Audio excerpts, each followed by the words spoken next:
नमस्कार, मैं मनोज विश्नोई और इस रेड प्लस न्यूज़ पर आपका स्वागत है।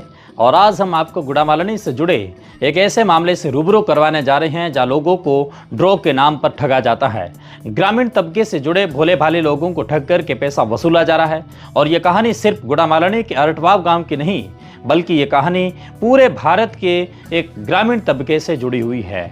और सबसे बड़ा सवाल ये भी है कि आखिरकार लोग इतने ठगे हुए महसूस क्यों करते हैं, क्यों ठग जाते हैं। और सवाल सिर्फ इतना नहीं है कि कुछ लोगों के हजारों रुपए चले गए, सवाल ये भी है कि आखिरकार हमारे गांवों में भोले भाले लोगों को सपने दिखा करके पैसे ऐंठने का खेल कब तक जारी रहेगा।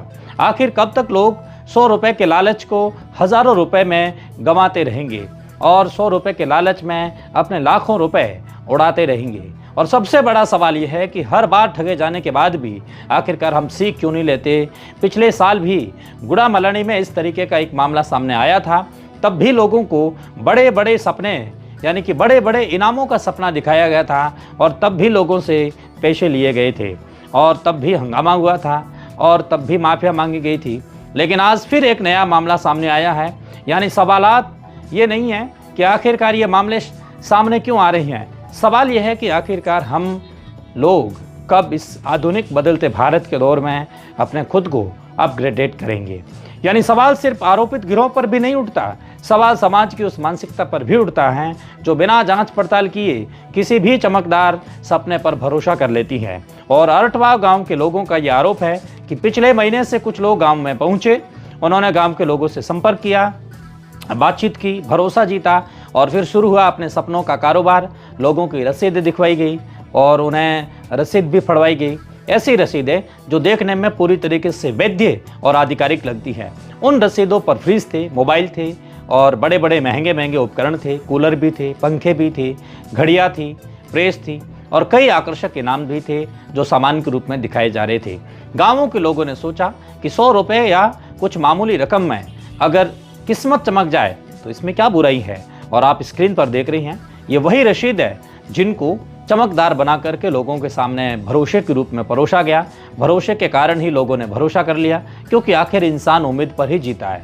लेकिन यहीं से शुरू होता है खेल, क्योंकि जब उम्मीद और लालच के बीच में एक रेखा धुंधली हो जाती है तब अक्सर ठगी के दरवाजे खुल जाते हैं। लोगों ने रसीदें कटवाई, ड्रॉ निकाला और कुछ लोगों के नाम पर पंखे निकले, कुछ के नाम पर घड़ियाँ निकली, कुछ के नाम पर प्रेस निकली और उन लोगों को सामान भी दे दिया गया। यहीं पर पूरा मनोवैज्ञानिक काम करता है, क्योंकि जब किसी गांव में 10 लोगों में से 3 लोगों को सामान मिल जाता है तो बाकी 7 लोगों का भरोसा अपने आप बढ़ जाता है। उन्हें लगता है कि ये सब असली है, उन्हें लगता है कि यहाँ कोई धोखा नहीं है। और फिर जिन लोगों के नाम पर मोबाइल और महंगे मोबाइल, फ्रिज या फिर अन्य महंगे सामान निकले, उनसे कहा गया कि आपको सिर्फ आधा पैसा जमा करवाना होगा और बाकी कंपनी देगी। कुछ दिनों में सामान आपके घर पहुंच जाएगा। आज हमारे पास में ये सामान नहीं है। अब आप सोचिए, जब गांव का कोई भी व्यक्ति अपने आंखों से देख चुका है कि किसी को पंखा मिला है, किसी को प्रेस मिली है, किसी को घड़ी मिली है, तो ये सब कैसे करेगा। और उसे लगेगा कि जब छोटे सामान मिल रहे हैं तो बड़ा सामान भी हमारे दरवाजे तक जरूर पहुंचेगा। और इसी भरोसे ने कई लोगों को अपनी जेबें खोलने पर मजबूर कर दिया। किसी ने 4,000 रुपये भेजे तो किसी ने 7,000 रुपये भेजे, किसी ने 10,000 रुपये भेजे तो किसी ने 12,000, 15,000 तक का ट्रांसफ़र कर दिए। और स्क्रीनशॉट जो स्क्रीन पर आप देख रहे हैं, ये उन पैसों का है जो ठगों को दिया गया। वे इस बात की गवाही दे रही हैं कि लोगों ने भरोसा किया, पैसे भेजे और इंतज़ार शुरू कर दिया। लेकिन फिर क्या हुआ? फिर वही हुआ जिसका डर था। पीड़ितों का आरोप है कि पैसा लेने के बाद ठग फ़ोन भी उठाना बंद कर दिए हैं, यानी कि उनके फ़ोन भी रिसीव नहीं कर रही हैं। जवाब मिलना बंद हो गया है, वादे गायब हो गए और जिन सामानों का सपना दिखाया गया था वे भी गायब हो गए। और जब गांव के लोग खुद को ठगा हुआ महसूस कर रहे हैं तो फिर इधर उधर फ़ोन घुमाने शुरू किए और अब वे दर दर न्याय की गुहार कर रही हैं। अब वे प्रशासन से कार्रवाई की मांग कर रही हैं। लेकिन यहाँ एक और बड़ा सवाल पैदा होता है कि आखिरकार ऐसे मामले बार बार क्यों हो रही हैं। कुछ दिन पहले एक फर्जी पुलिस वाला घूम रहा था, वन विभाग से बता रहा था आपको, आपने गांवों की गलियारों में ये खबर सुनी होगी। आखिरकार हर साल कोई नया, हर दिन कोई नया गिरोह कैसे नए गांव को निशाना बना लेते हैं, इसका जवाब समझना बहुत ज़रूरी है। दरअसल ऐसे मामलों में सबसे पहले भरोसा बेचा जाता है, फिर उम्मीद बेची जाती है और फिर लालच बेचा जाता है और अंत में लोगों से पैसा ले लिया जाता है। आपको याद होगा कि देश के अलग अलग हिस्से में कभी चिट फंड के नाम पर करोड़ों रुपए डूबे, कभी मल्टी लेवल मार्केटिंग के नाम पर लोग ठगे गए, कभी लॉटरी के नाम पर, कभी इनाम के नाम पर, कभी ऑनलाइन लिंक के नाम पर, और गाँवों में फिर से ड्रॉ और इनाम की पुरानी तकनीक अब इन सब के बीच में ये लौटती हुई दिखाई दे रही है। इसलिए आज ये मामला सिर्फ एक अरटवाव गांव का नहीं, ये चेतावनी है, ये एक अलार्म है और ये एक सामाजिक संदेश भी है कि अगर कोई भी व्यक्ति आपके पास आए और कहे कि 100 रुपये लगाओ और मोबाइल जीत जाओ, 1000 रुपये लगाओ और फ्रिज जीत जाओ, तो सबसे पहले सवाल पूछिए कि उसकी कंपनी कौन सी है, उसका रजिस्ट्रेशन कहाँ है, उसका लाइसेंस क्या है और वे कहाँ से आए हैं, उसका कार्यालय कहाँ है, उसकी वेबसाइट कहाँ है, उसका जीएसटी नंबर कहाँ है, उनके द्वारा लाइसेंस पर दिए गए नंबर कहाँ हैं। और अगर वह इन सवालों का जवाब नहीं दे सकता तो समझ लीजिएगा कि खतरे की घंटी बज चुकी है। जो ठग है वो आपके दरवाजे तक, आप तक पहुंच चुके हैं। क्योंकि कोई भी वैद्य योजना पारदर्शिता से चलती है, छुप कर नहीं। कोई भी वैद्य व्यवसाय दस्तावेजों से चलता है, सिर्फ वादों से नहीं। और कोई भी असली इनाम योजना से पहले पैसे जमा करवा कर सामान बेचने का या देने का दावा बिल्कुल नहीं करती। और आज अरटवाव गांव के लोग न्याय चाहते हैं। वे चाहते हैं कि उनके पैसे वापस मिलें। वे चाहते हैं कि मामले की निष्पक्ष जांच हो। वे चाहते हैं कि यदि किसी ने उनके साथ धोखा किया है तो उसके खिलाफ कार्रवाई हो, ताकि अन्य लोगों के साथ धोखा नहीं हो और हम भी ठगा हुआ महसूस नहीं करें। लेकिन इसके साथ साथ ये भी ज़रूरी है कि पूरा समाज इस घटना से सबक ले, क्योंकि हर बार नुकसान सिर्फ पैसों का नहीं होता। हर बार भरोसा टूटता है, हर बार किसी परिवार की मेहनत की कमाई जाती है, हर बार गांव के लोग ये सोचने पर मजबूर हो जाते हैं कि आखिरकार किस पर भरोसा किया जाए, क्यों किया जाए। इसलिए आज रेड प्लस न्यूज़ के माध्यम से हम सिर्फ प्रशासन से कार्रवाई की मांग नहीं कर रहे हैं, बल्कि समाज से भी अपील कर रही हैं कि किसी भी योजना में पैसा लगाने से पहले उसकी जांच कीजिए। किसी भी इनाम में लालच आने से पहले उनसे सवाल पूछिए और किसी भी रसीद को देखकर उसे कानूनी दस्तावेज मत मानिए, मत समझिए। और सबसे महत्वपूर्ण बात, अगर कोई आपको कम मेहनत में बड़ा फ़ायदा देने का वादा करे तो सबसे पहले उसी वादे पर शक कीजिए, क्योंकि दुनिया का सबसे पुराना नियम यह है कि मेहनत के बिना मिलने वाला फ़ायदा अक्सर सबसे महंगा साबित होता है। और अरटवा गांव के लोगों के आरोपों की जांच होनी चाहिए, दोषी पाए जाने वाले लोगों पर कार्रवाई होनी चाहिए।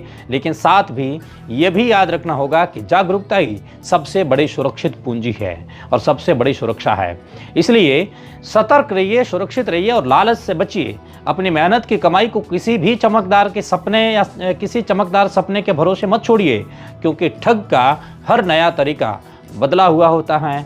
हर नया तरीका ठग है वो बदल करके आता है, लेकिन उसका मकसद हमेशा एक ही होता है और वह है किसी इंसान को लूटना।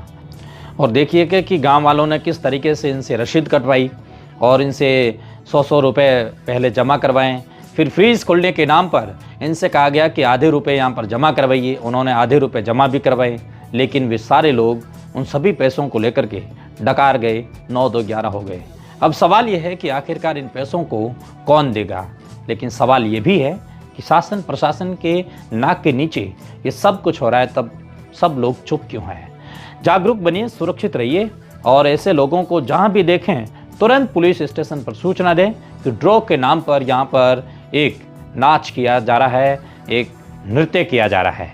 और आपसे उम्मीद है कि अब की बार हमें ये सूचना नहीं मिलेगी कि कोई गाँव वाला, कोई ग्रामीण बंधु इस प्रकार के ड्रॉ के नाम पर गोरख धंधे में ठगा गया है। अब आपको आज की दूसरी खबर बताते हैं। प्रधानमंत्री नरेंद्र मोदी 4 जुलाई को पचपदरा दौरे पर रह सकते हैं। आज बात उस दौरे से संबंधित उस तस्वीर की जो आने वाले दिनों में प्रदेश की अर्थव्यवस्था, रोजगार, निवेश और इंफ्रास्ट्रक्चर का नया भविष्य लिख सकती है। और कई दिन पहले हमने ये भी बताया था कि प्रधानमंत्री 4 जुलाई को पचपदरा दौरे पर दोबारा आ सकते हैं। पहले का दौरा उनका रद्द हो चुका था। लेकिन सवाल यह है कि क्या 4 जुलाई को राजस्थान के विकास का सबसे बड़ा दिन बनने जा रहा है? क्या राजस्थान को दूसरी बार 1 लाख करोड़ रुपए से अधिक की विकास परियोजनाओं की सौगात मिलने जा रही है? और क्या ये वह क्षण है जो प्रदेश के और देश के सबसे तेजी से विकसित होने वाले राज्यों की कतार में हमारा प्रदेश राजस्थान सबसे आगे खड़ा है? क्योंकि जानकारी के अनुसार प्रधानमंत्री नरेंद्र मोदी 4 जुलाई को राजस्थान के दौरे पर आ सकते हैं और इस दौरे में 3 ऐसे बड़े प्रोजेक्ट जनता को समर्पित किए जा सकते हैं जिनका प्रभाव सिर्फ एक जिले या एक शहर तक नहीं, बल्कि पूरे राजस्थान की तस्वीर और तकदीर बदलने की क्षमता रखता है। सबसे पहली बात पचपदरा रिफाइनरी की, तो वर्षों से रिफाइनरी का इंतजार किया जा रहा था और जिस परियोजना को पश्चिमी राजस्थान की आर्थिक क्रांति का आधार माना जा रहा था, वही रिफाइनरी अब उद्घाटन के बाद करीब दिखाई दे रही है। ये सिर्फ एक रिफाइनरी नहीं, बल्कि हजारों लाखों युवाओं के रोजगार, उद्योग के विस्तार और निवेश के नए अवसरों और राजस्थान की औद्योगिक पहचान का एक नया अध्याय है। जिस इलाके को कभी केवल रेगिस्तान के रूप में देखा जाता था, वह अब ऊर्जा, उद्योग और विकास का सबसे बड़ा केंद्र बनने की तैयारी में है। और दूसरी बड़ी सौगात जयपुर को मिल सकती है, जहां मेट्रो फेज 2 का शिलान्यास प्रस्तावित माना जा रहा है। राजधानी जयपुर लगातार बढ़ रही है, आबादी बढ़ रही है, ट्रैफिक बढ़ रहा है और ऐसे में मेट्रो का विस्तार सिर्फ एक परिवहन परियोजना नहीं, बल्कि भविष्य की ज़रूरत है। मेट्रो फेज 2 पूरा होने के बाद लाखों लोगों की आवाजाही आसान होगी, समय की बचत होगी, पैसा बचेगा, ट्रैफिक का दबाव कम होगा और जयपुर आधुनिक शहरी परिवहन के मामले में एक नई पहचान बनाएगा। तीसरी बड़ी परियोजना जोधपुर एयरपोर्ट के नए टर्मिनल से जुड़ी है। मारवाड़ की पहचान पर्यटन और व्यापार निवेश के जरिए ये परियोजना बेहद महत्वपूर्ण मानी जा रही है। नया टर्मिनल सिर्फ यात्रियों की सुविधा नहीं बढ़ाएगा, बल्कि जोधपुर को राष्ट्रीय और अंतर्राष्ट्रीय कनेक्टिविटी के नए अवसर भी देगा। और अब जरा इन तीनों परियोजनाओं की तस्वीर एक साथ देखिए। एक तरफ ऊर्जा क्षेत्र की विशाल रिफाइनरी, दूसरी तरफ राजस्थान की राजधानी को एक नया मेट्रो का विस्तार और तीसरी तरफ जोधपुर का आधुनिक एयरपोर्ट टर्मिनल। यानी उद्योग, परिवहन और कनेक्टिविटी विकास के तीनों सबसे महत्वपूर्ण स्तंभ एक साथ मजबूत होते दिखाई दे रहे हैं। और यही वजह है कि इस दौरे में या इस प्रस्तावित दौरे को राजस्थान के लिए बेहद महत्वपूर्ण माना जा रहा है। जानकारी के अनुसार इस अवसर पर प्रदेश में विभिन्न विभागों में चयनित लगभग 34,000 युवाओं को नियुक्ति पत्र भी सौंपे जा सकते हैं। यानी विकास परियोजनाओं के साथ साथ रोजगार का भी एक संदेश है। ये संयोग नहीं, बल्कि एक व्यापक विकास मॉडल की तस्वीर है, जिसमें इंफ्रास्ट्रक्चर भी है, निवेश भी है और रोजगार भी है। अगर आंकड़ों पर नजर डालें तो तस्वीर और भी बड़ी दिखाई देती है। पिछले वर्ष प्रधानमंत्री नरेंद्र मोदी ने बांसवाड़ा में 1,22,000 करोड़ रुपए से अधिक के विकास परियोजना का लोकार्पण किया था और शिलान्यास किया था। और अब एक बार फिर राजस्थान को 1,00,000 करोड़ रुपए से अधिक के विकास कार्यों की सौगात मिलने की संभावना है, चर्चा है। इसका मतलब यह है कि केंद्र सरकार के विकास एजेंडे में राजस्थान प्रमुख रूप से प्रथम स्थान पर बना हुआ है। खबरों में इतना ही। रेड प्लस न्यूज़ से जुड़ने के लिए बहुत शुक्रिया।